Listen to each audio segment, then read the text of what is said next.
So I know a couple of you from working around town. I think that's really exciting that you guys have a data engineering meetup. This is my first time attending one, obviously first time presenting at one, but about me, my name is Cameron Snapp. I am a consultant with CapTech since 2006. I specialize in SQL Server stack and as well as Azure now, so I don't do very much with AWS. So our talk today will be very Azure centric. It is going to focus a lot on Data Factory and what that brings to the table. It's not nearly as new as it was when I kind of put this together about 2 years ago. Data Factory has evolved a lot, and I apologize that I will really focus on the Microsoft side because that's my background. I went to the University of Richmond, got a computer science degree there, and also a master's from UVA. So I consider myself just half a who. I'm disappointed without the basketball tournament. I really root for both Richmond and UVA. I was really looking forward to seeing them potentially even meet up in the tournament this year. I also founded my own MLB data analytics company called AgPro. If you're a baseball geek, definitely reach out to me after the program with any stat questions. I have a lot of code built in Azure that allows me to do a lot of the analytics that the company used. So agenda for tonight, we're going to talk about generally why you would go to the data cloud. I want this to be open to people that are working at companies that aren't in the cloud yet. So we're going to walk through a little bit of how data engineering is different from an on-prem solution to the cloud, but really what a high-level design of a cloud-based solution would be. Talk about some specific data services in Azure and possible architectures. We're going to do a lot of data factory stuff and then walk through some scenarios that you might do data engineering. Sorry, David, one other logistics question. We go till 6:30, maybe 6:20 for questions? That's fine. Yeah. Okay.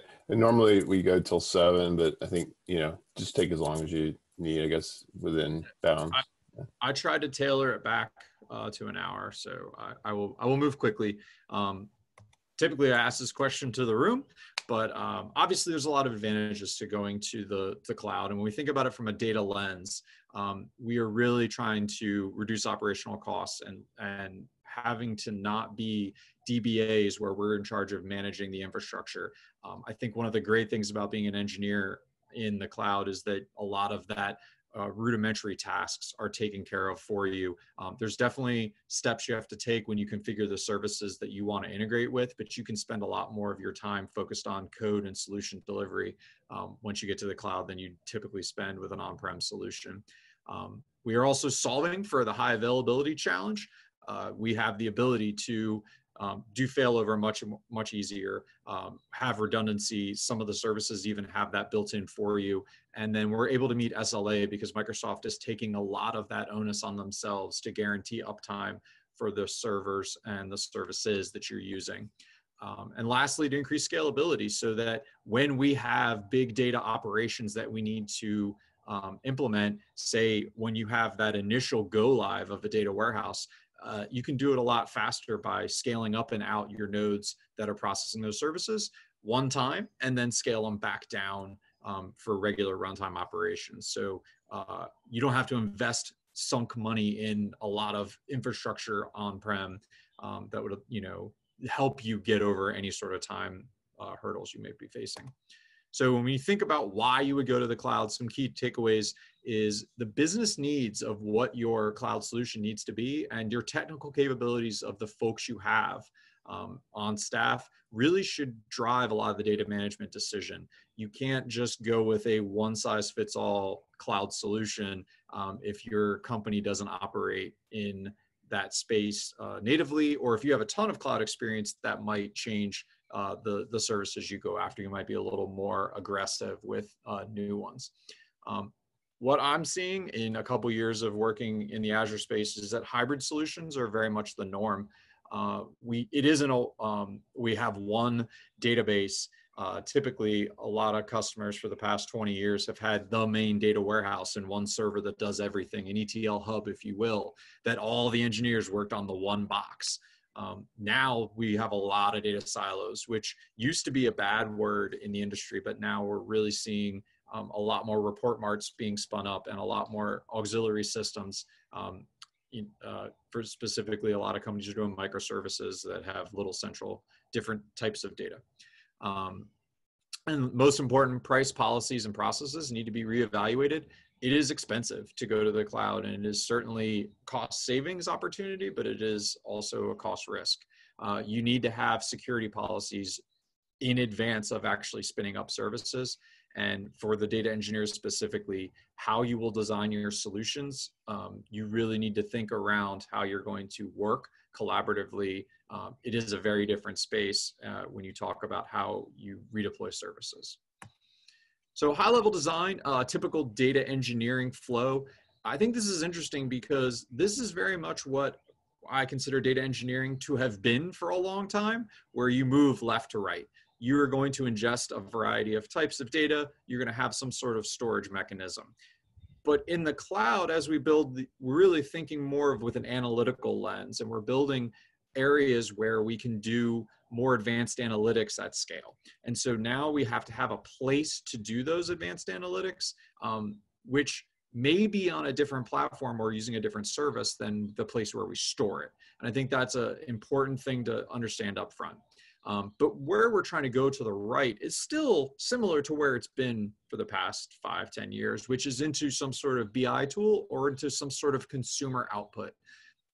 So the types of apps we might use might have changed, but we're really trying to get users data to make decisions. So that hasn't changed. That's what we've been trying to do. And in a time like this coronavirus chaos, having much more real-time and adapting decision-making capabilities has revolutionized the certain businesses' ability to keep up.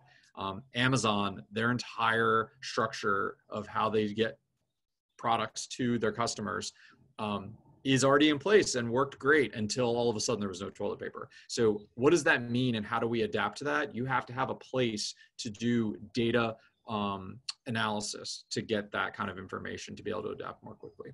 So in the cloud, all that's really changing is where those things exist and the types of capabilities we now can leverage. So again, your existing code base will impact your migration decisions. So how you take what you have today and re-author it for a cloud service, you might decide to just scrap a lot of what you have and go whole hog something brand new. Or you might have a lot of your business logic built into your ETL mechanisms. You need to transition that from the on-prem solution to the cloud. Just thinking that through will impact how you design your left to right solution. We truly need to understand ingest frequency. Is this a daily process? Is this a streaming process? Batch versus real time is so much more important now that real time is a thing that we have to be able to deal with.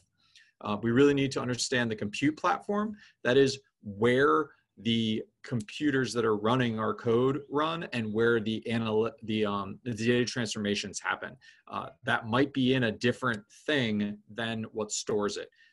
From a SQL Server background, when you had an on-prem SQL Server, it was the storage and the compute. That is not the same thing anymore.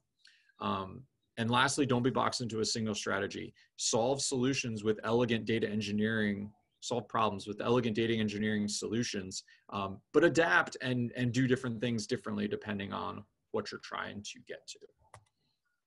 So I'll pause for a second. That's just my Cloud 101 mindset changing. Any immediate questions before we talk specifically about Azure?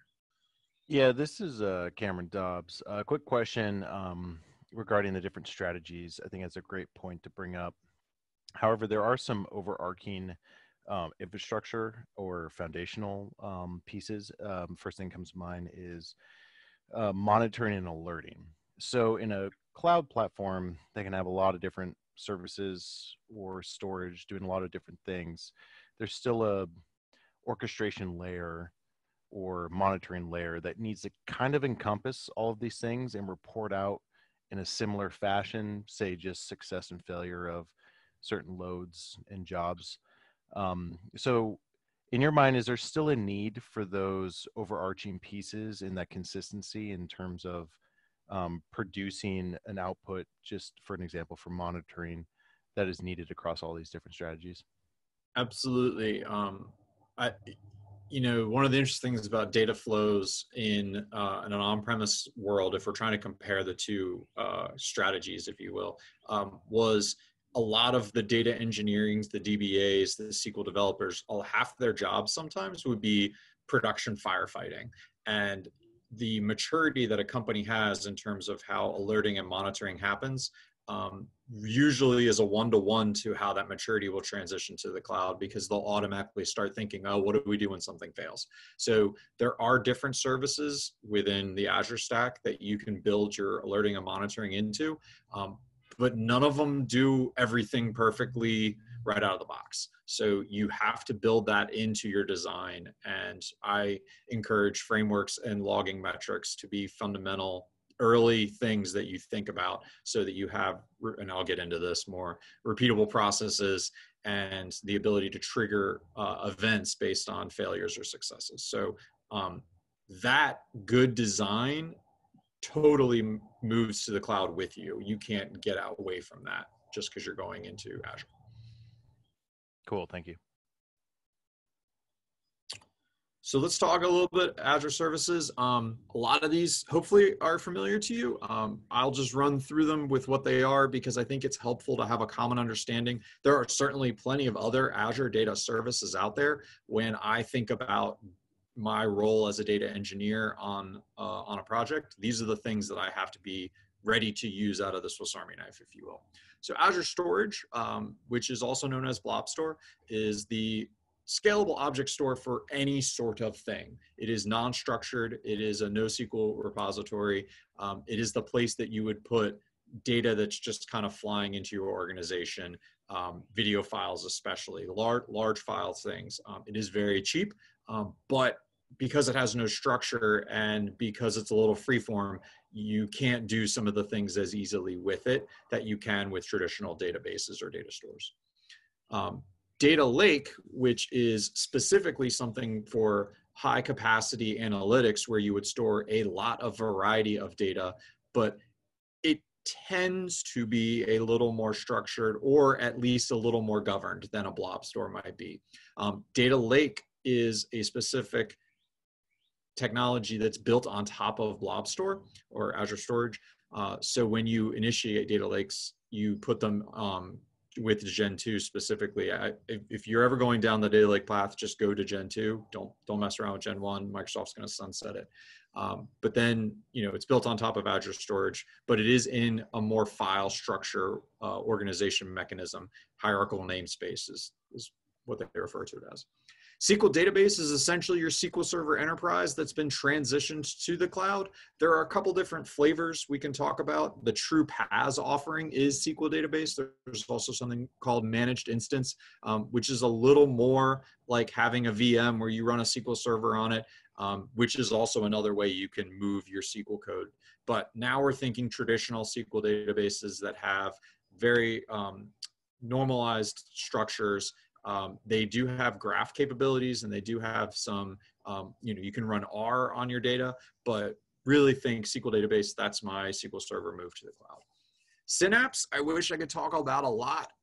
It's brand new. It is what was originally known as SQL Data Warehouse. This is a much more elastic cloud database where you would have what they call MPP, or massively parallelized processing. You can run Polybase to do analytical queries at scale. So just because you were doing a fact-dimensional data model doesn't mean you had to use SQL Data Warehouse. You could put it in a SQL database and it would be fine. Synapse is very to be determined. I'm not sure where it is on the GA roadmap right now, but they're rolling out a lot of new features. I've tried to get whitelisted to get it into the CapTech subscription and have got shut out, so I haven't got a chance to put my hands on it yet. Cosmos DB is the last data storage. The left side of this is all about storage. The right side's about interaction.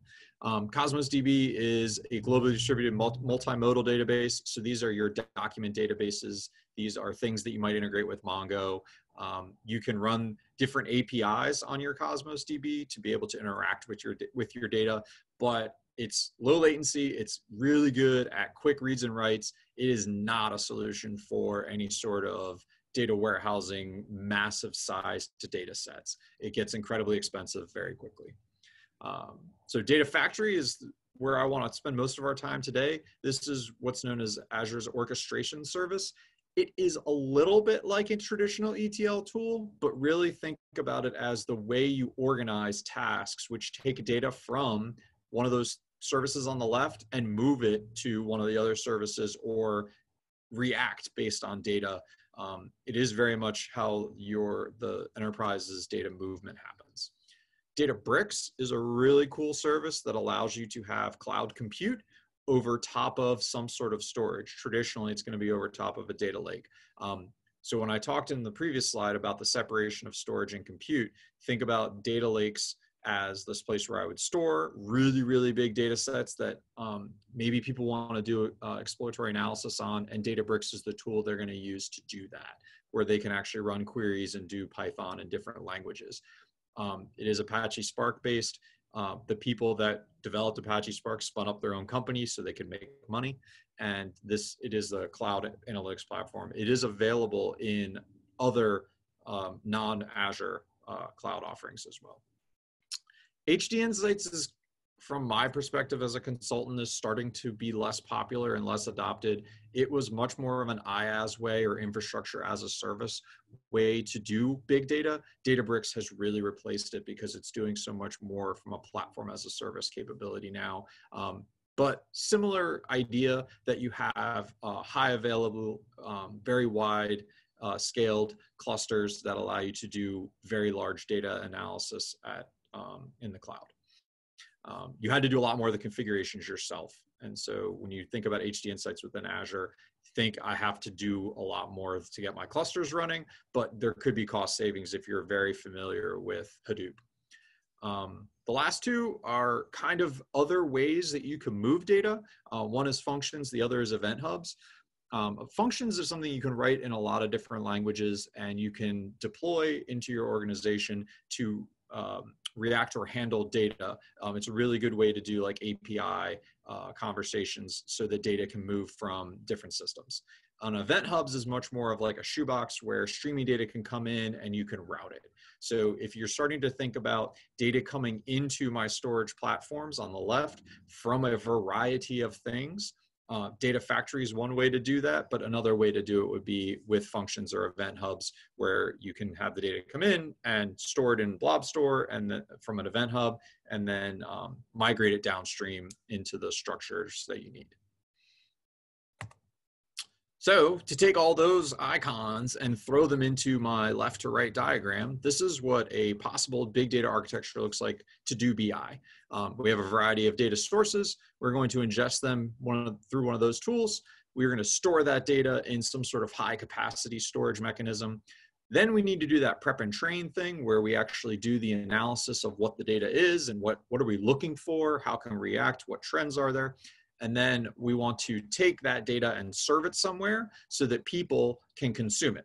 So we might choose to store it in a variety of ways under the model and serve column. But lastly, however users want to get to that data, and a lot of it is with APIs, but think about mobile apps and Power BI, even reporting services for people that are used to the SQL stack.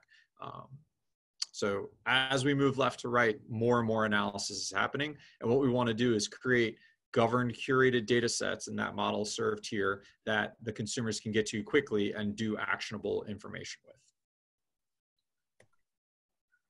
All right.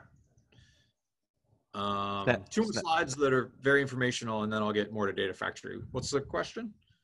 Sorry, Snapp. This is Cameron again. Going back to that previous slide, can you speak to some of the trade-offs for SQL database being under model and serve as opposed to storage, where traditionally you'd see that more in the storage layer? That's a good call out. You could certainly put it in the storage layer as well. I would say it's really about the analytic capacity. I would struggle to use SQL Server as my core storage mechanism that is the source of data for high advanced analytics. You could cut out the storage and prep and train pillars here and go straight ingestion to serve to visualize, and that would be perfectly acceptable given the business scenario you're working with. So this comes back to understanding your technical capabilities, business needs when you start doing the design. This is under the assumption that I have a lot of data that I need to wrangle in a common storage place, and I might serve out subsets of that data in SQL database, but the original source might be the lake. So you could have it in either place, but this is more large analytic need. Great, thank you. So something that's interesting when you think about data engineering, specific to this group, and something that we at CapTech specifically are learning and struggling with from my perspective, is the concept of the machine learning engineer and what that means, and how do we fit data scientists and how do they work with data engineering. If you picture the Venn diagram of people who are data engineers and people who are data scientists, that overlap in the middle is really important to understand if you're thinking, hey, I'm going to data engineer some stuff in the cloud and we want to do advanced analytics. Data scientists are really good at what they do, and data engineers are really good at what they do. But when you start to mix those skill sets in the middle, I see these three things bubbling out. Exploratory analysis is something that we want to enable as a data engineer so that the data scientists can get their hands on data and do something really interesting with it. This is where we talk about running experiments. Data engineers are really in charge of co-locating, moving the data around, and making sure it is as close to the source as possible without a whole bunch of transformations. This is not building a data warehouse. This is taking a collection of source systems and making it available so that we can better understand the information and then maybe design something that would go into a data warehouse or go into a Cosmos DB and be served out to an API. Model building is kind of the result of that exploratory analysis. This is the data scientist has found something really interesting and they want to build a statistical model around it, and they want to automate something in our ecosystem for decision making. So they are going to work heavily on that, and data engineers kind of have to take a step back and let that process happen. But the way that they build those models should use really good common programming best practices. And that's where I've seen a little bit of a flux. Data scientists like to build that thing in a silo and not think about reusable components, sometimes not thinking with an object-oriented approach that I think data engineers or traditional programmers might have. So again, in that Venn diagram, that's a place that designing software comes into play, because how that model gets built and productionalized in the ecosystem is very much software building. And lastly, feedback monitoring is an often overlooked step in the analytical engineering workflow. This is looking at what our model is doing and storing the data of how it reacted and making sure that we are what's called closing the loop, or looking back on it to say, hey, are we doing this right? Are we answering the right question? Did the trend we thought we understood actually come true? So that's another thing where data engineers and data scientists can work together to store that data and make sure it's available. So cloud data engineering takeaways. This is my midway point on the talk. And I kind of just really want to read through these because these are the points I'm trying to hit home as you start thinking about your work in the cloud. Data storage and computers separate. You have to wrap your head around that. It is not the way it used to be that the servers are storing all the stuff. In Databricks, I actually had a person tell me the other day, they're like, well, the data's not in there. I was like, yeah, I know the data's in the lake, but all these queries and all these like schemas that we've deployed are actually interpreting that data for us. So compute is much more scalable and the storage is super cheap. Migrate data with minimal transformations. This is what's also known as an ELT paradigm, something that if you're a traditional Informatica or SSIS developer, you might be very used to doing a lot of transformations, a lot of aggregations, a lot of data quality checks, a lot of rerouting based on what data you see. We kind of need to get away from that as we move into the cloud, and we want to store the data as close to the source system as possible so that the exploratory analysis can be true and that we can do those transformations where they make the most sense. We want to be able to do them downstream and shift where that work happens. Query and transform data in a variety of languages. You can't just know SQL and be a data engineer in 2020. You are expected to know Python, and you should probably brush up on some Scala, and you should probably be really familiar with what Spark makes available. I think one of the most frustrating things is trying to keep all the syntax straight, and the fact that tools like Databricks allow you to switch between languages within a single notebook. So that is not for the faint of heart, but it is something everybody needs to get better at. You want to really leverage services that perform at scale. So use the right service for the right thing and be aware of how it scales. So Databricks has an auto scaling feature, which is great, but you can chew through a lot of cost that way. And on the flip side, if you build something way too big and don't use it, you're actually going to have worse performance. So 10 clusters are not going to give you noticeably better performance than one, depending on your load scenario. To accept that data is not always structured. Specifically, people that are on this call know that I really struggle with this because I'm a traditional SQL Server developer and I don't like JSON because it's crazy sometimes. And even worse is just log data that is different everywhere. I like very ordered data. You have to break that mindset, especially if you're going to work with something like Cosmos. It just doesn't work like tables anymore, folks. Engineers and scientists have different mindset, but their approaches and they collaborate to solve the problem need to be on the same page.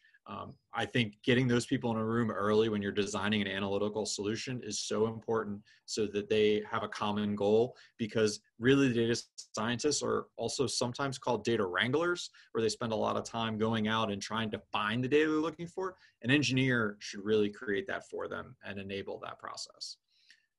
Going back to a little bit what Dobbs brought up before, frameworks and CI/CD best practices are still so important. You have to think about how you're going to deploy your code through the cloud. You have to think about reusable logging frameworks and what do you do when a failure happens.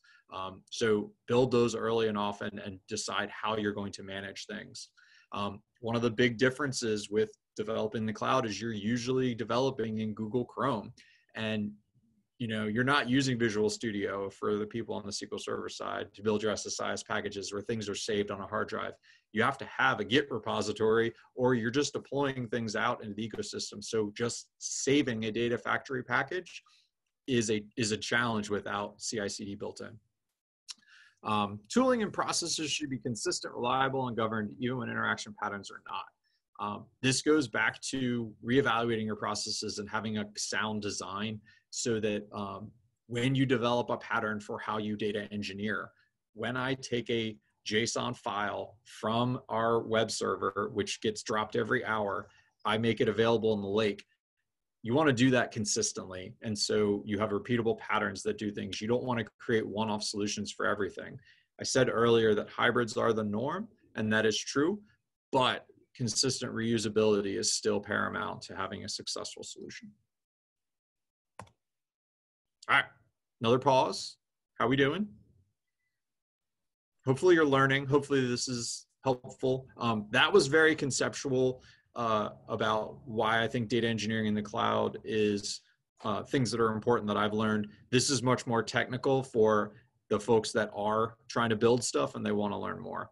So this is a marketing slide from Microsoft about what Data Factory can do. And it's that bottom arrow on the slide. And it's amazing to me how great it looks. Oh, it'll solve all my problems. It'll take my data and process it and make it available in a BI tool, soup to nuts, no problems.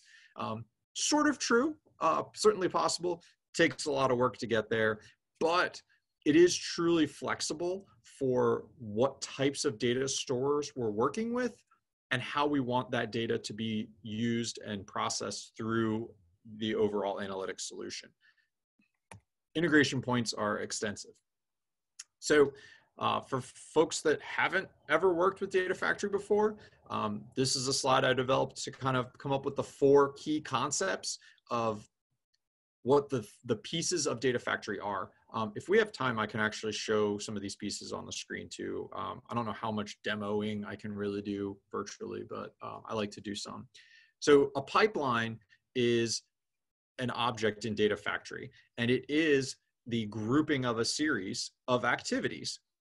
those activities might be a number of different things. It might be calling a Databricks notebook or executing a SQL Server store procedure, or even calling a SSIS package that you've deployed to a SQL Server instance.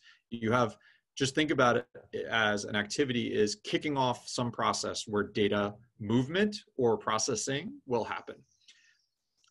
Those activities can produce and also consume data sets. So data sets in Data Factory are a table, a file, an entity of information. And then that data set is specific and represented by a link service. That link service is also a conceptual thing that where your activity runs. So a link service in Data Factory is a specific piece of technology. You would have a link service to Azure Blob Store to say, hey, when my Data Factory pipeline is going to move data from Blob Store to SQL Server, I'll use the link service for the Blob Store. I'll create a data set representative of that file. I will have a link service to the SQL Server and a data set representative of the target table. I will then have an activity that copies the data from data set A to data set B. And where that copy happens, the processing, the compute behind the actual query and movement is very specific to what on the link service, and then what is also called an integration runtime, which I'll talk more about later. But that's where the dollars get spent. Having Data Factory is free. Building all this code and deploying it doesn't cost you a penny. But those link services have inherent cost to them, and then where that processing happens, where those activities are run, thus incurs compute cost. The big takeaway is these four things are all very parameterizable, and you can create a lot of reusable components. So one of the things we're going to go through a deep dive here is a framework for using dynamic capabilities within Data Factory. And so while I said data set points to a table and a file, the properties of that data set can be dynamically set at runtime. And so you might only need to have one SQL Server data set representation, but you can have it be several tables. That is really key. The reusability of these four things on the screen are really the top three. Sorry, link services are not incredibly parameterizable. But the parameterizing of the top three helps from a programming standpoint. So within the components of Data Factory, I talked a little bit about activities, data movement and control activities. These are just some examples, but I kind of bolded the things I want to hit on. First and foremost is the copy activity. It is the bread and butter that Data Factory offers, and it is what I described before. I have a source, and I have really a target for those of us that have built a lot of these before, but they call it a sink. So a source and a sink side of a copy activity to take a data set and move it from A to B. You can do other things like delete data. You can have if while wait loopings for each, which is really cool. You can loop over things and recall the same activity multiple times. There are lookup activities and there are variable assignments, but they're not incredibly helpful. But what is really cool is something called data flow. And I'll talk a little bit more about that at the end, but if you are an Informatica developer or a SSIS developer and you're used to having a very rich visual capability to develop your stuff, data flow might be for you. It really is much more of an ETL tool than Data Factory is. I like Data Factory because I like to do the ELT thing. I don't like a lot of transformations in my data movement. And so it makes more sense for me to use the traditional Data Factory components. But if you would like to transform your data in flight, data flow, which is kind of a subset of a Data Factory component, and I'll show you what it looks like, is really for you. So other things that you can do are interact with your compute services. So I mentioned Databricks already. You can run a Databricks notebook. So for those of you that haven't worked with Databricks, that's that compute service that allows us to look at big data stores. You write what's called a notebook, which is a page of code that can have multiple cells, and you can save it in the Databricks workspace, and you can call it from Data Factory. So when you think about a solution which might take data from Blob to, from a website down to a data lake, Data Factory would hit that website, gather the data, and store the JSON file or the output CSV file or whatever in the data lake. Databricks notebooks might grab that data and process it. So we would build our ETL activities or our data transformations in Databricks notebooks. You could also build them in something called Azure Data Lake Analytics Use SQL. I would recommend you didn't. It is going away as well, and it is out there, it is available, but a lot of people that used it have transitioned over to Databricks. You can see some other things listed. Azure Functions is a way to interact with data. I talked about that a little bit. You can call your Azure Functions from Data Factory. With DevOps, I mentioned Google Chrome already. Browser-based development is the norm. It is where you're going to build your things. You can source control with either Azure DevOps or GitHub and do CI/CD with that. So you have a lot of capabilities in that space. In execution, so a little bit back to the monitoring question, you have the ability to debug your pipelines in Data Factory as well as monitor them in a production style. So there's a separate tab where all the monitoring can happen.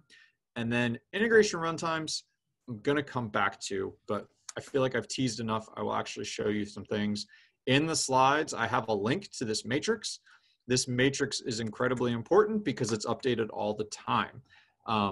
It is what happens in the copy activity.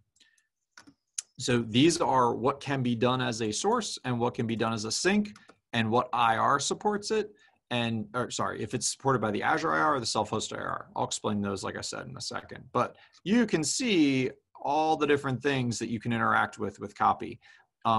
One of the coolest things it offers is plugins or link service capabilities to data vendors. So Salesforce, Workday, ServiceNow, those are all already built in. And so you don't have to build custom ODBC type connections like we would in a lot of other ETL tools to go get data and bring it through. The properties are already there and you can just make use of it out of the box. So going back to Data Factory.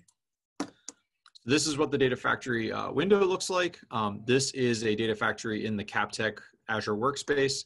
I talked Snapp, about. I don't think it's showing up on your. Oh, sorry. I'm still seeing the presentation. Thank you. I needed to share screen. I think I only shared the other thing. Zoom fail. All right. Do you see Data Factory now? Got it. So I was showing the spreadsheet that I was talking through. This is just a link on the Docs Microsoft site. I recommend that you check this out. All right, so link services, you can see here, I have link services to Blob, to Data Lake, to SQL databases. And you can see what's a little funky is I have these named based on some various databases within SQL Server. And remember I said a link service is specific to a technology. So this link service goes to Azure SQL Database, as do all these, but to specific databases on a server. So I have an AdventureWorks stood up as the database on my CSAP CT database.windows.net. This is my SQL Server and the Azure subscription. I use SQL authentication to get there. So this is like a connection string to get to AdventureWorks.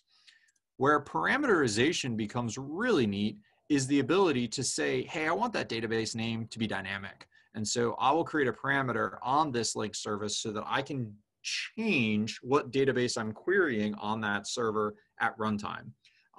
Within Azure, you can have a SQL Server, which is just a container of databases, and you can move between any of the databases on that server very quickly. An interesting thing about Data Factory is anything that lights up in blue has the ability to have an expression built on it. And in Microsoft's infinite wisdom and the way they love to do things, they created a new query language or programming language that is how you cobble together Data Factory expressions. So there's a website out there that'll teach you all those. I highly recommend reading through that.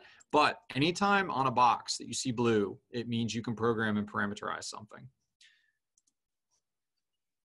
And it has the ability to test the connection right down here. So like I said, this value is defaulted here, but when I interact with this link service, I can pass it a value to say, hey, move between AdventureWorks or MLB files. Those are separate databases on my server. So how configurable a link services is very dependent on what the technology is. This is a Databricks link service. You can see there's much less that's parameterizable there. You can do the job clusters, but that's kind of it. With Data Lake, again, we're not going to talk about Key Vault today, but you want to think about how you're going to store some of these secret information pieces on how Data Factory will get authenticated to the service. So they put connections on its own little tab over here, but also what we have is the data sets and the pipelines that I talked about. You can see pipelines, you have the ability to have folders, and within the folders, you can have individual pipelines. So if we just look at a very generic pipeline, what this does is it runs a lookup activity that says, hey, I'd like to please do some work. You can see I have my query dynamically written in this really fun programming language. It's a lot of concatenation, a lot of parameterization, but this says, hey, go look up the last time I ran my job. I'd like to run the next increment of the job. Then I will copy that data, and you can see I have my source. So the source here is the AdventureWorks data set. This points to a data set over here. So we can click on it by just going to open, and we can look at the details of what this data set are. This connection is to that AdventureWorks link service, and it's going to be to a specific table. This is a non-parameterized data set. This is a hard-coded one that says I go get the product category table from this database on this SQL server. So that's my left side of the copy activity. You can see there's not a lot here. So if you're used to looking at SSIS, you would see a ton of stuff about the pieces of data in there. This is really just a query, and you can have it be table, or you can use the store procedure to get the data itself, but I'm running a dynamically generated query against the table. On the sync side, oh no, failure. This is because I took the databases offline. SQL databases cost as little as $5 a month, and I try not to have CapTech pay for services that I'm not using actively, so this database can't drop the store procedure name in there. But what it does is it says I want to go to a table on this database, and I will write all the data there. Before I write it, I want to do a truncate. So this is a flush and fill, very ELT in flavor. Go get some data, flush the stage, load the data to the stage.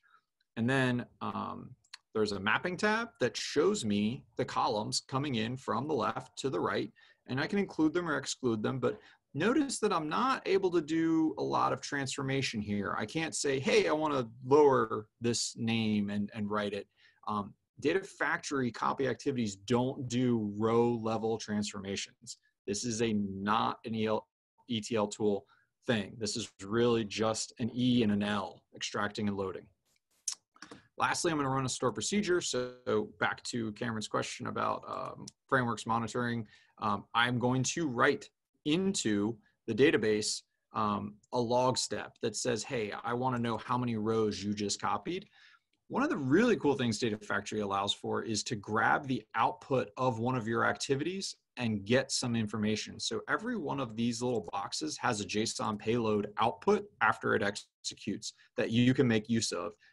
So just keep that in mind and grab that stuff as you process data, because it's available there and you don't have to go run an excessive count against the target table. So this just logs how many rows were staged. Hey, Snapp, that's really cool how it has that payload of the activities for that component. Is that available outside of this pipeline or only to components within this pipeline? Good question. It is only within the pipeline, so you can only grab activities for things on this pane. And if you don't grab it, is it just ephemeral? Yes. Okay. So it's available. If we go to monitoring, I don't know how far back I'm gonna have to go.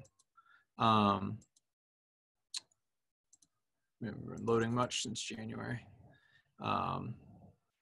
So you can't go get it from a query standpoint, but you can see it.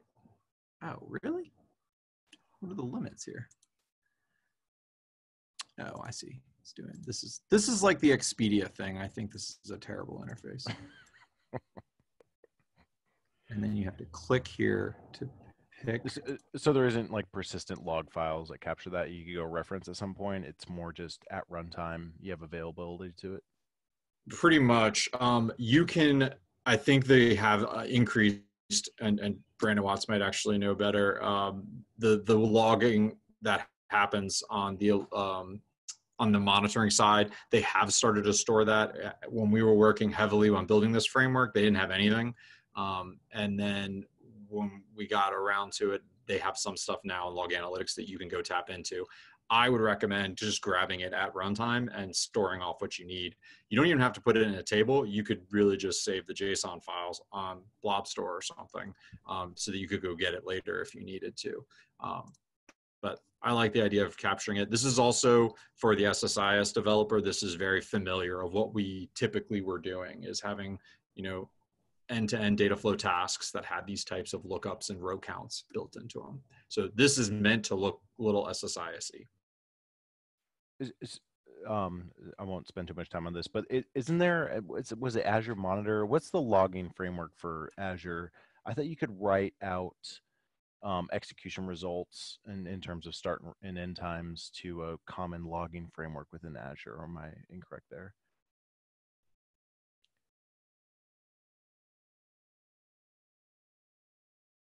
Uh-oh, I think Snapp froze. Oh.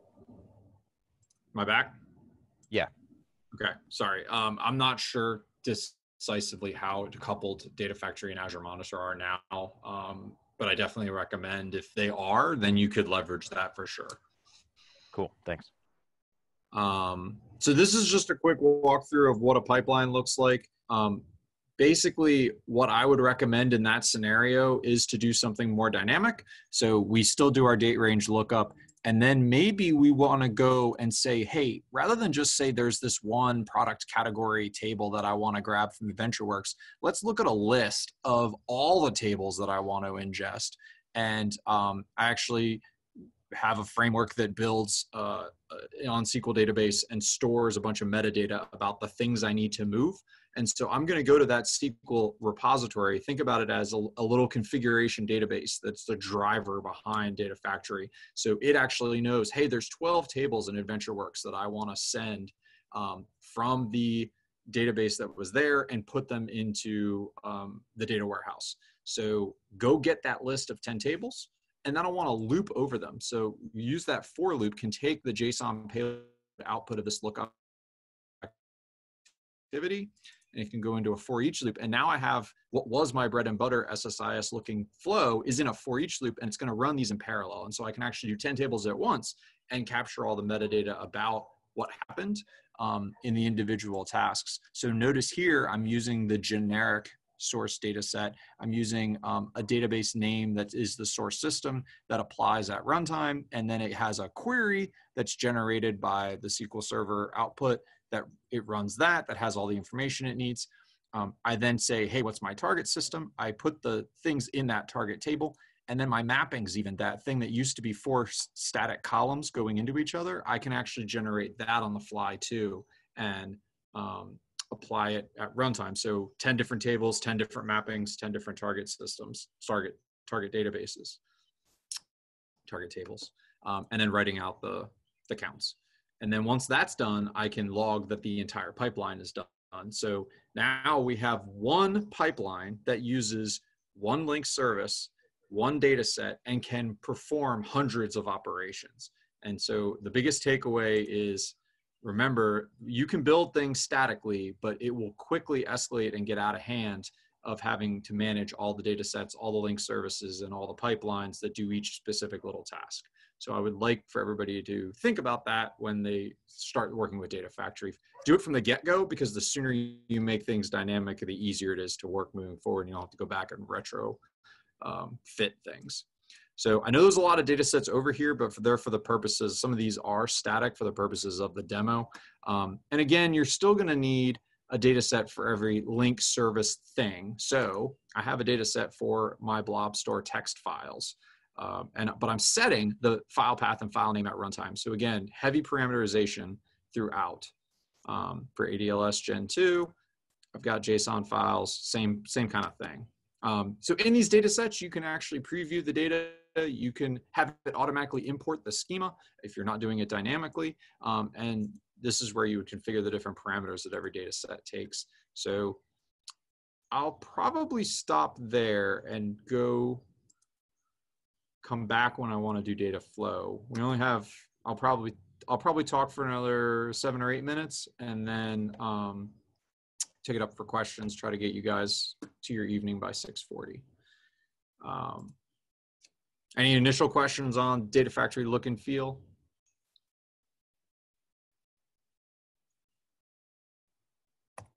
So runtimes, that was the last thing. Hello. Yeah. Yes. Yeah. You talked about ELT versus ETL. So this copy activity, right? And then you also talked about Databricks. So in your experience, it's better to do transformation outside Data Factory and use this mostly as an orchestration tool? Yes, absolutely. With the caveat that if you don't want to do it that way, data flow is the better piece for you that I haven't gotten to yet. But I love the idea of data. Even if you're going to SQL Server, I would do all, like that pipeline I just showed takes data and puts it into a stage schema table, and then have stored procedures on the target system do your ETL. So you stage a bunch of data, and then your business logic, your business rules of how to transform that data all lives in that platform. I wouldn't put business code or business rules in code in Data Factory. Have it just know, hey, I know how to orchestrate things. I know how to call things when I'm told. I kind of also tell people, keep it as stupid as possible. Hey, Cameron. Okay. This is David. So there's really 2 different types of data flows. I don't know if you're going to talk about that, the wrangling data flows versus the mapping data flows. Yeah, I wasn't going to get into that because I feel like that's Data Factory 201. Okay. All right. Yeah, just FYI to those who are interested, there's actually 2 types of data flows now. It's kind of confusing, honestly, but you can Google that. And the wrangling data flows might be interested for people that have a background in Power BI or Excel Power Query, because they kind of use the same interface as that. So are you saying Microsoft products are confusing? How dare you? And they change all the time. That's the big take. I'll skip integration runtimes. If you want to learn more about those, you can ping me. I don't have time to do this, but what I have available, and so a little bit of a self pitch. I'm really interested in helping clients with solutions. I have demos that work for all 4 of these scenarios that if your company is interested in learning more, we can set up a chalk talk. I'm happy to come out and walk through this, or do it virtually until the new normal the old normal comes back. If you are a shop that uses a lot of SSIS, you can lift and shift your packages to the cloud without having to rebuild everything. I would love to see you rebuild everything in Data Factory whole hog, but I realize that's not possible. So I can walk through that if it is a thing. Traditional data warehouse I touched on a little bit, but it's the idea that we can take any sort of system and bring data in through Data Factory and load it to a traditional data warehouse. Totally possible, works really well.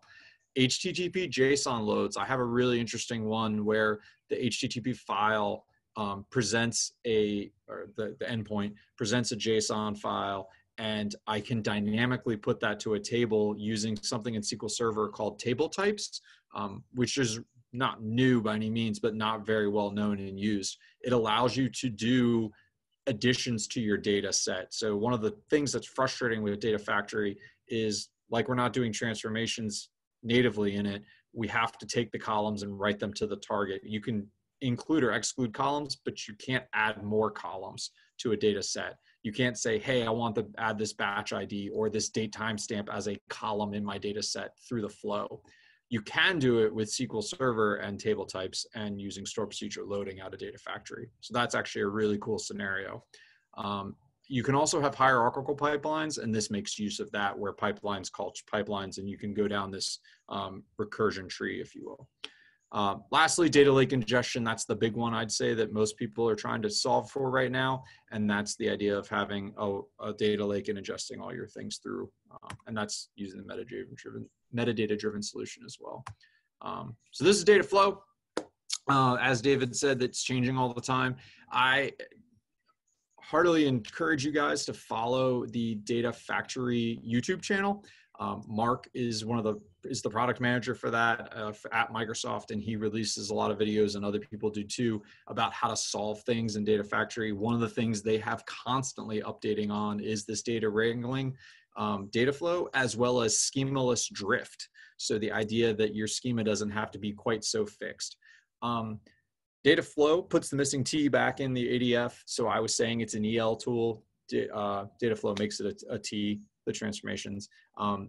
What it does on the back end is it is a very visual design thing you can see from the screenshot I have, but it takes a JSON file that is created out of this data flow thing and creates Scala code and executes it on Databricks. So while that goes back to where your compute dollars are spent, you have to have Databricks for this to run, and you may have to learn some Scala to be able to interpret what it's doing to your data behind the scenes. But you can see on the right, the list of capabilities it has. You can join data sets, you can union them together, you can do aggregates, you can check if data exists, you can filter, you can sort. So very SSIS for the Microsoft developers over there. The column patterns is another thing, the like schemaless drift that allows you to say when data looks like this, I want it to behave in this way. So this is very much how to handle like first names, last names, and addresses. You can have rules so that as it does like a little bit of a fuzzy match along the way, you can say, I want it to sum all the columns that look like this or into separate columns. So look up column patterns. I think they're really neat. Parameterization is evolving. That's because 6 months ago, you couldn't parameterize anything. Now you can parameterize a lot of things, but not everything. So what might not work today might work in 6 months. That's, again, frustrating work in the Microsoft stack, but it's definitely getting better. Originally, data sets couldn't be parameterized, and I immediately was like, I'm done. I'm out. You can debug your code with data preview, and you can actually see a lot of like data hop, and you can look at the data itself in a grid. You again need Databricks for that because it's going to run this. It's going to run something there. You can't natively say just fire off data flow. You have to call data flow from Data Factory. So even though you're going to live in this space, you're still going to have to learn a little Data Factory along the way to call these data flow like sub pipelines. The monitoring interface has data viewing. I kind of mentioned that already. So data flow is neat. It's not the silver bullet for doing data engineering. I would encourage everybody to spend some time with Data Factory first, but this is definitely out there. So I'll take questions now. I hope you have some. I hope this was helpful. I know it was very overview, maybe a lot of things you've already worked with and heard, so I apologize. But I just wanted to get in front of the group in Richmond and say, hey, this is a thing, and I think everybody should know what clients are seeing and what Azure's capabilities are in the space.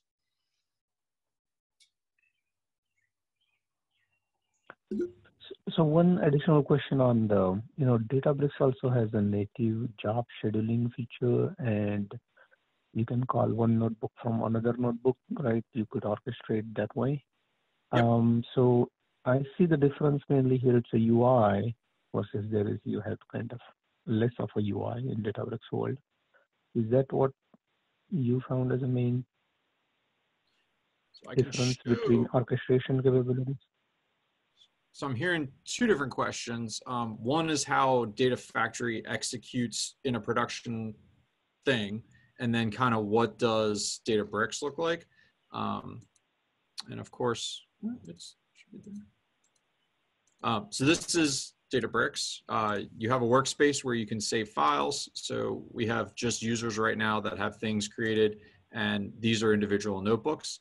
You can also, if you had a cluster running, see, I told this thing to run for an hour, 45 minutes. I'm not going to restart it, but this is in Databricks. You can have clusters, and in order, you can actually have data as well. So Databricks allows you to put schema over a big data store. And so when you talk about running notebooks from Data Factory, you have to have that Databricks cluster running, and then it will execute the notebook code. So for example, it would run this cell and produce results, and it would run this cell and produce results. So it'll do a flow through all the cells in the notebook. But these things could be much more interesting, like data insertion, or calling Python libraries, or putting data into a data frame and doing manipulation and writing out the data frame to a Parquet file in the data lake. And so you can use this to do your ETL, and you can schedule the order of notebook calls. Hey, when this succeeds, go on to step 2. If that fails, go to step 2B. You can do all that with Data Factory. Data Factory is triggered through things called triggers, and you can configure triggers to run on a schedule. And so this is a blob event trigger that when a file shows up on a blob store, it will call a pipeline. So this reacts to a file becoming available. You can also schedule triggers based on a schedule where they run at a specific time every so often. And then you can create as many triggers as you want. Triggers can only call one pipeline. So when they call that pipeline, it's going to execute end to end. Tumbling windows just a little bit different. That means wait for my predecessor to finish before I get called. Schedule will call every day at 2 o'clock, whether the predecessor is running or not. So you deploy these triggers with your Data Factory, and you can turn them on or off. And so that's where you get into the production execution, is by triggering your pipeline at a certain time of day. So my current client, we have a trigger, we have a daily trigger and a weekly trigger because some of our data sets process differently. So on a day basis, we execute steps 1, 2, 3. On the week basis, we do 1, 2, 3, but also 4, 5, 6. And so we have 2 different triggers to call the 2 different pipelines so that we can better control when they run. Hopefully I answered something. Yeah, you did. I was referring to the jobs feature inside Databricks, where you can schedule the jobs too. And you can do that. now they're rolling out a feature of, it's a time-based schedule for now. You see the jobs on the left-hand side. Yep. And there is a feature coming up, which is event-based as well in near future. Right. Yep. So now, you know, you can schedule jobs from here and orchestrate it from here.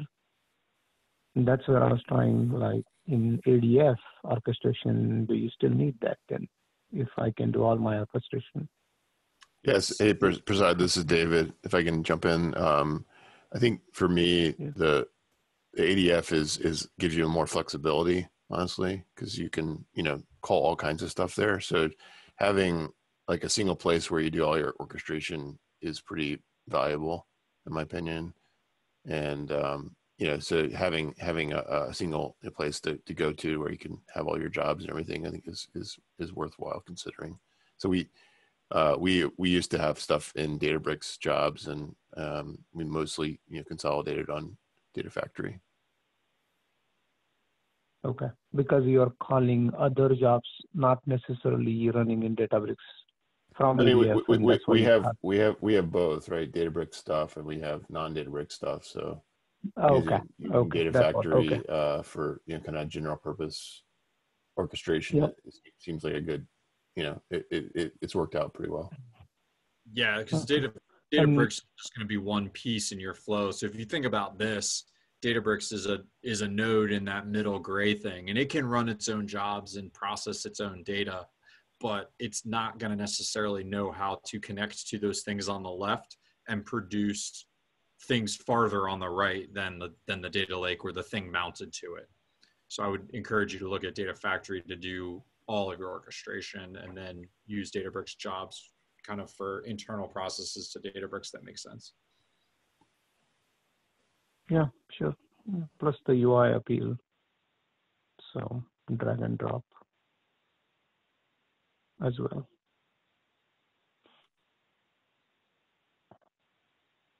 Thank you. Well, cool. Thank you for the opportunity to present. I'm sorry that it wasn't in person, and I'm sorry we didn't have more time to look at code and do some real demoing. But like I said before, I was just happy to get in front of the group. I'm working on another presentation specific to doing ETL with Databricks. That'll be ready by the fall, and hopefully if we're able to meet in person, I can get back on the calendar soon and we can show you some of the things that we're doing with Databricks to do all our transformations and how you can still have frameworks and logging and all the things I showed in Data Factory, but Data Factory just calls one process and then that process does the rest of the work. So there's definitely a lot of ways to solve problems, but in a world where you're in big data, doing ETL a variety of ways is key. Yeah, thank you, Cameron. Thank you. There's a lot of people said thanks on the chat, so you might check that out. Thanks. Before you jump off. Thanks, Cameron. It was great. Bye. Everybody have a good night. All the roads are. Same to you. Hey, will you share the presentation? Was that share the slides? Can you? Yeah, I'll send them to David.